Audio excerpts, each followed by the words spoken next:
Good morning students. Siddhi Hindi Vidyalaya के इस online classes में आपका हार्दिक स्वागत है।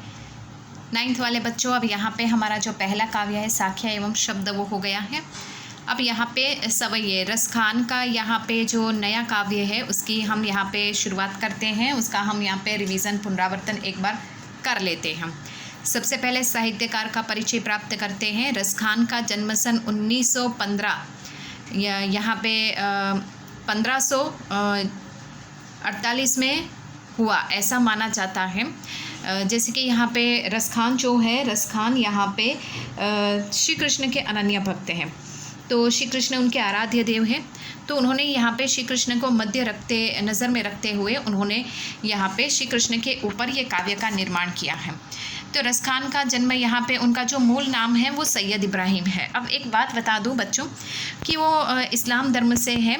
तो यहाँ पे दूसरे धर्म के होने के बावजूद भी उन्होंने श्री कृष्ण के प्रति अपनी अनन्य भक्ति को दर्शाया है। श्री कृष्ण के प्रति उन्होंने यहाँ पे ये जो काव्य लिखा है उसको हम यहाँ पे देख सकते हैं। यहाँ पे रस खान ने बहुत सारे ऐसे उनकी जो कृतियाँ हैं उसके बारे में चर्चा की है। जैसे कि यहाँ पे प्रेम वाटिका, सुजान रस खान रचनावली, ये उनकी सारी कविताएं हैं जिसका पूरा उन्होंने संग्रह यहाँ पे प्रस्तुत किया है। अब ये जो उनकी यहाँ पे लिखने की जो विशेषता है उसको हम बताते हैं कि यहाँ पे वो ज़्यादातर काव्य जो है वो श्री कृष्ण के ऊपर लिखते थे। श्री कृष्ण के वज्र महिमा, उनकी रूप माधुरी, श्री कृष्ण का यहाँ पे राधा कृष्ण की प्रेम लीलाएं यहाँ पे मनोहर चित्र वो प्रस्तुत करते थे। इतना ही नहीं, भाव विह्वलता भी उनमें, तन्मयता, प्रेम की तन्मयता, उत्सुकता वो भी देखने को मिलती थी।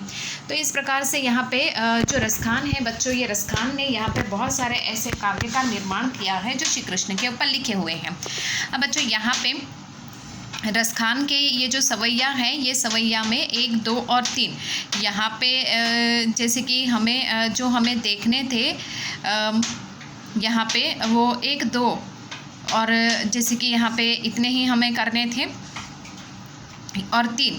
तो यहाँ पे चौथा जो है वो चौथा हमें नहीं करना है। पहले से हम शुरुआत करें तो यहाँ पे मैं आपको थोड़ा सा भावार्थ बता दूँ कि ये जो काव्य है, इस काव्य में श्री कृष्ण की रूप माधुरी के बारे में उन्होंने बताया है। श्री कृष्ण किस प्रकार से उनका अगर पुनर्जन्म मिले, अगर पशु का रूप मिले, अगर पत्थर बने, तो वो कौन कौन सी गरिमा हासिल करना चाहते हैं, उन्होंने वो बात स्पष्ट की है।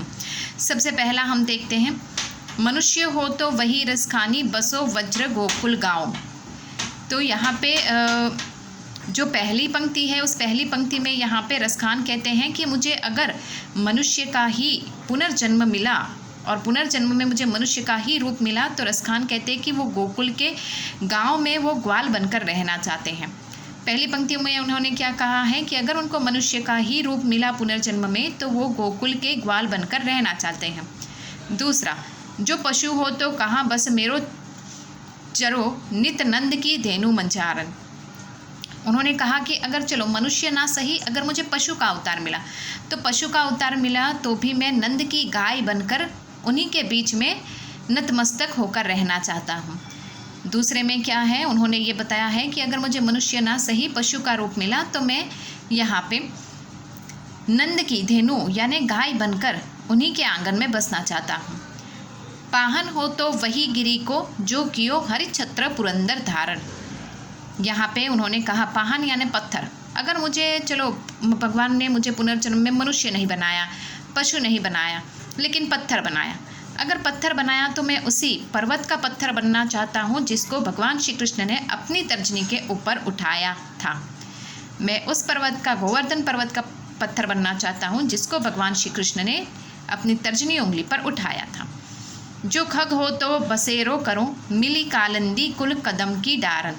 उन्होंने बताया कि चलो अगर मुझे भगवान ने पुनर्जन्म में मनुष्य का रूप नहीं दिया, पशु का रूप नहीं दिया, पत्थर नहीं बनाया, लेकिन अगर पक्षी बनाया तो पक्षी बनूंगा तो मैं कहाँ रहूँगा? कालिंदी कुल कदम की डारन, मतलब कालिंदी नदी के किनारे जो कदम का वृक्ष है उसके पेड़ पर मैं बसना चाहता हूँ। जो कदम का वृक्ष है उसकी डाल पर मैं रहना चाहता हूँ। तो उन्होंने यहाँ पे मनुष्य, पशु, पत्थर, पक्षी बन के अलग अलग अपने रूपों को स्पष्ट किया। उसके बाद यहाँ पे जिस प्रकार से दूसरा और तीसरा उसको भी हम धीरे धीरे हम सीखेंगे। यहाँ पे ये एक्चुअली हम कर ही चुके हैं, ये थोड़ा सा हम रिवीजन कर रहे हैं बच्चों, ताकि आप उसको भूल ना जाएं। तो बच्चों यहाँ पे दूसरा और तीसरा जो है वह हम इस वीडियो में हम यहाँ तक ही देखते हैं। नेक्स्ट वाले वीडियो में दूसरे और तीसरा यहाँ पे जो पंक्तियाँ हैं उसको हम देखेंगे। तब तक के लिए यहाँ रुकते हैं। Thank you.